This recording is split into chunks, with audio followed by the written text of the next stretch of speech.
Ma'am मामला ये था कि जैसे 2 साल पहले एक केस दर्ज हुआ था। सर लड़के का नाम है Ayaan, state of Haryana versus Ayaan, JJB board में। मैम कल उसका वर्डिक्ट आया है जिसमें उसको कोर्ट ने बरी कर दिया है। पर ये एक झूठा केस था क्योंकि इसमें ना तो कोई डीएनए मैचिंग आई है ना, और जो दूसरे जो सपोर्टिंग एविडेंसेस है उसने अभी प्रोसिक्यूशन को सपोर्ट नहीं किया है। मामला क्या था मैम? मामला ये था कि इसमें पॉक्सो के चार्जेस लगे हैं और उसने जो बच्ची है उसने रेप के चार्जेस लगवाए थे। उसने कहा था कि इसने मेरे साथ गलत काम किया है। हाँ, उस लड़की ने कहा कि इसने मेरे साथ गलत काम किया है, पर दरअसल क्या था, वो लड़की किसी और के साथ रिलेशनशिप में थी, है ना, पर ये उसका फ्रेंड था। तो ये उसको मना करता था कि वो, उसको लगता था कि जैसे वो ठीक नहीं है वो लड़का उसके लिए, तो उसको मना करता था कि तू उसके साथ बातचीत मत कर। पर उसने नहीं अपने आप को किया, उसके साथ वो बातचीत करती रही। तो जब वो पकड़ी गई, उसके घर वालों के सामने पकड़ी गई, तो उसने इसका अयान का नाम ले दिया और उसके ऊपर केस दर्ज करवा दिया। तो मैम माइनर थे दोनों या मेजर? दोनों माइनर थे मैम, तभी उस पे पॉक्सो में और ये जुवेनाइल जस्टिस वहाँ पे कोर्ट में ये चल रहा था केस। अगर लड़की माइनर है और लड़का भी माइनर है तो क्या माइनर लड़के पर ये पॉक्सो एक्ट के तहत कार्रवाई बनती है? अगर लड़की माइनर है और चार्जेस अगर लड़के के अगेंस्ट आप कह रहे हैं कि लगवाए हैं, लड़का भी माइनर है तो क्या उस पर पॉक्सो एक्ट के तहत? हाँ जी सर। अगर दोनों माइनर होते हैं तो ये पॉक्सो एक्ट के अंदर आता है। मान लो लड़की माइनर है तो पॉक्सो एक्ट के अंदर आएगा, और अगर लड़का भी माइनर है तो सर ये जुवेनाइल बोर्ड में चलता है केस।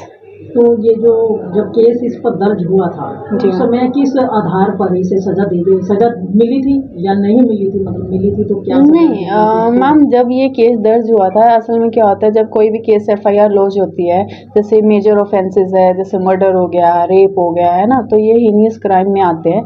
तो जब कोई एफआईआर दर्ज कराते हैं इन केसेस में तो उनको उसी तुरंत अरेस्ट कर लेते हैं। उसके बाद फिर क्या है, बेल का प्रोविजन होता है कि मान लो जैसे पॉक्सो में जैसे प्रोसिक्यूशन है, उनकी जो विटनेसेस है उनकी गवाही के बाद बेल मिल सकती है। अगर वो हॉस्टाइल हो जाए या कोई एविडेंस सपोर्ट ना कर रहा हो तब बेल मिल जाती है। बट जैसे इस केस में था, इस केस में ये उनकी गवाही हुई, इन्होंने जो उनकी गवाही है वो इनके अगेंस्ट थी बच्चे की, है ना, तो 1 साल तक ये वहाँ पे मधुबन बंद रहा। इसको बेल भी नहीं मिली।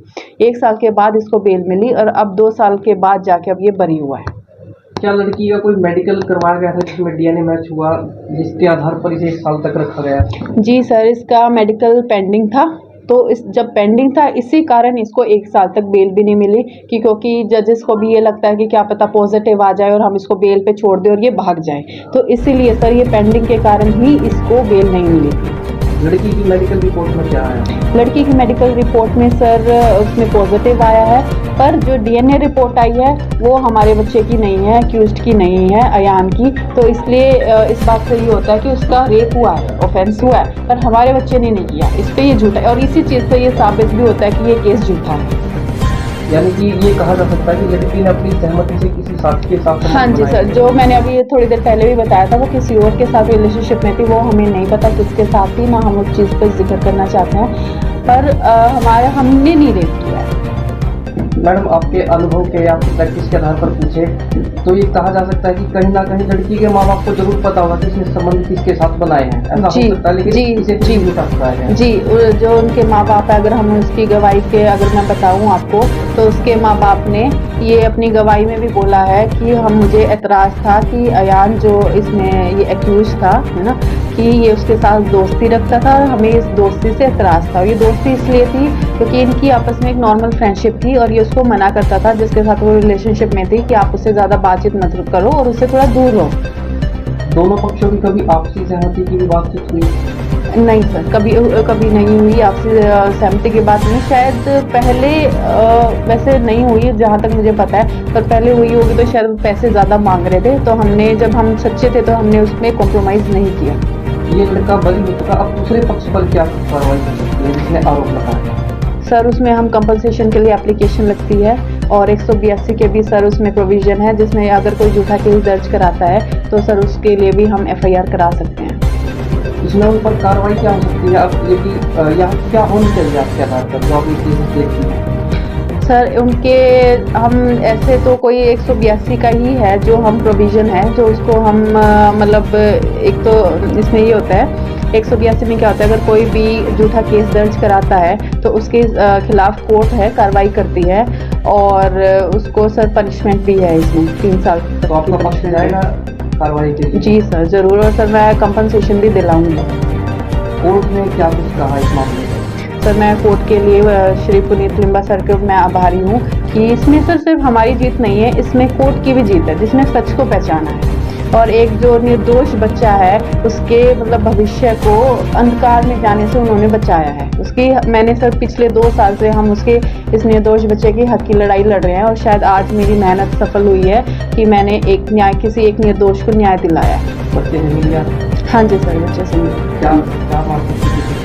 सर आज उसकी मानसिक स्थिति वो काफ़ी मतलब ठीक था, मेंटली ठीक था, लेकिन पिछले 2 साल से तो सर मैंने बहुत बारीकी से उसके परिवार वालों की भी मानसिक स्थिति और उस बच्चे की भी सर मैंने बहुत बारीकी से देखी है नज़दीकी से कि सर उसके पूरे परिवार वालों पूरे गांव में सर कितनी बदनामी उनको सहना पड़ा है। उसकी बहन का रिश्ता नहीं हुआ इस बदनामी के कारण, है ना, और सर उसकी पूरी पढ़ाई तो उसकी एकदम बर्बाद हो चुकी है। सर वो मतलब एक वो निर्दोष था, उसने कुछ नहीं किया, तब वो 10 साल मतलब 1 साल वो जेल में रह के आया।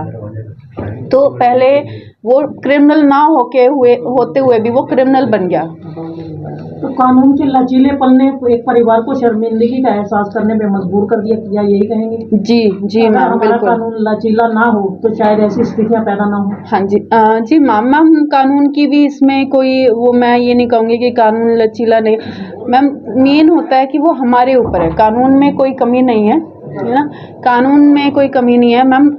प्रॉब्लम क्या है कि हम लोग जो इतने झूठे केसेस कर रहे हैं, है ना, तो इनके उससे हम जो सच्चे केसेस होते हैं उन पे भी हम विश्वास नहीं कर पाते और हम जो लड़कियां हैं, आजकल की लड़कियां हो या लड़के हों, उनका कानून का मिसयूज़ कर रही हैं सिर्फ पैसों के लिए। करप्शन जैसे पहले पुलिस ऑफिशियल्स है, इन्वेस्टिगेटिंग एजेंसीज है ना, तो वो क्या करती हैं, वो अपना काम अच्छे से नहीं कर पाती हैं, अच्छे से नहीं करती हैं, क्योंकि हमारे पास तो जो कोई क्लाइंट है वो बाद में आता है। पहले जो काम है वो पुलिस एजेंसी का काम है, इन्वेस्टिगेटिंग अच्छे से करना। अगर वो अपनी इन्वेस्टिगेशन अच्छे से करेंगी तो हमारे लिए भी थोड़ा आसान हो जाता है ये कि हम सच को जल्दी वो करें। मतलब कहीं ना कहीं अगर जो महिलाओं को अधिकार दिए गए हैं वो अपने अधिकारों का मिसयूज ज्यादा कर रहे हैं। जी यौन संबंधी मामलों में या फिर डोमेस्टिक केसेस में भी हम देखते हैं। हाँ जी, डोमेस्टिक केसेस में भी और जैसे रेप केसेस वगैरह हो गए, इनमें भी सर अगर 100 में से कम 80% केसेस जो है अब वो सारे मतलब झूठे केसेस आ रहे हैं। क्या नाम है? तमन्ना कादियान। अपनी इस जीत पर और इस केस पर आप अपना क्या कुछ विचार रखना चाहेंगी? क्या कुछ आपका ओपिनियन है? क्या कुछ टिप्पणी करना चाहेंगे आप इस पर? सर मैं तो सिर्फ जिस मोटिव के साथ मैंने लॉ किया था, फिर उसके बाद LLM की मतलब मैं समाज में अपना कुछ योगदान दे सकूं, तो शायद तो मुझे लगता है कि जो मतलब मैंने इनके पेरेंट्स के चेहरे पे इनकी जो खुशी देखी कल, उस बच्चे के चेहरे पे जो मैंने वो कल खुशी देखी, तो मुझे लगता है सर वही मेरी फ़ीस है और मैंने जो अपनी 5-7 साल जो अपनी पढ़ाई करी है तो वो मेरी आज सफल हुई। और सर एक चीज़ और मैं कहना चाहूँगी कि पहले तो जैसे इतना मतलब विश्वास नहीं करते थे फीमेल एडवोकेट्स में क्रिमिनल केसेस में आमतौर पर, है ना, तो बट अब थोड़ा टाइम चेंज हो रहा है। अब क्रिमिनल केसेस में भी लड़कियां आगे आ रही हैं फीमेल एडवोकेट्स और बहुत अच्छा परफॉर्म भी कर रही हैं सर। तो क्या लगता है इससे समाज की दशा और दिशा? हाँ जी सर, दोनों में सुधार हो पाएगा और सर और उनको एक मतलब जैसे क्रिमिनल्स के साथ हम डील भी करते हैं तो सर हमें भी मैम एक स्ट्रेंथ भी आती है कि हम भी किसी से कम नहीं है। हम जैसे मेल एडवोकेट्स को पहले प्रेफरेंस दी जाती थी क्रिमिनल केसेस में, बट अब ऐसा नहीं है। मैं तो यही कहना चाहूँगा कि तमन्ना कादियान जी ने इन्होंने ही अनुज को बरी को आया है और पहले दूसरा भी वकील किया था हमने, फिर उसने कुछ रिस्पॉन्स नहीं दिया, ऐसे ही धक्के खाते हैं। इन्होंने ही मेहनत की है और पहले भी बेल लगाई थी उन्होंने, फिर हुआ नहीं था, जमानत भी नहीं हुई थी। अब इन्होंने जमानत भी लगाई है, जमानत भी हो गई थी टाइम से और फिर अब बरी भी आज करवा दिया। तो ये इन्हीं की मेहनत है।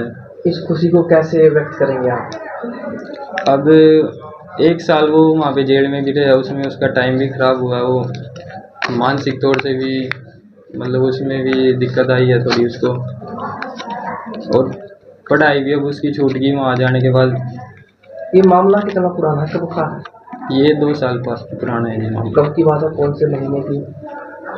ये 22 मार्च की बात है जी, 2023। यानी कि लगभग 2.5 साल हो चुके हाँ, हैं। 2-2.5 साल। बहुत कुछ झेलना पड़ा होगा आपको भी, पैसे भी लगे हैं, समय पैसे भी खराब लगे हुआ, हैं। इज्जत भी खराब हुई। घर परिवार की भी इज्जत भी खराब हुई थी सोसाइटी में। जिन आरोप लगाया था उनके बारे में क्या कहना चाहोगे? उनके बारे में तो जी यही कहना चाहूँगा कि इंसाफ मिलना चाहिए कुछ न कुछ। जैसे अभी इसको सजा हुई, मतलब 10 महीने की जेल काटी है, तो उनको भी कुछ न कुछ मिलना चाहिए। लड़की आपके भाई के साथ पढ़ती थी वो? कौन थी वो लड़की? अलग अलग स्कूल में थी जी। अलग स्कूल था। तो कुछ पता चला कैसे संपर्क हुआ, कैसे यार दोस्त थे? बस जी ऐसे पता नहीं। आपका नाम क्या है? शुभम नाम है जी। कहाँ के रहने वाले हैं आप? स्नोलीपुर।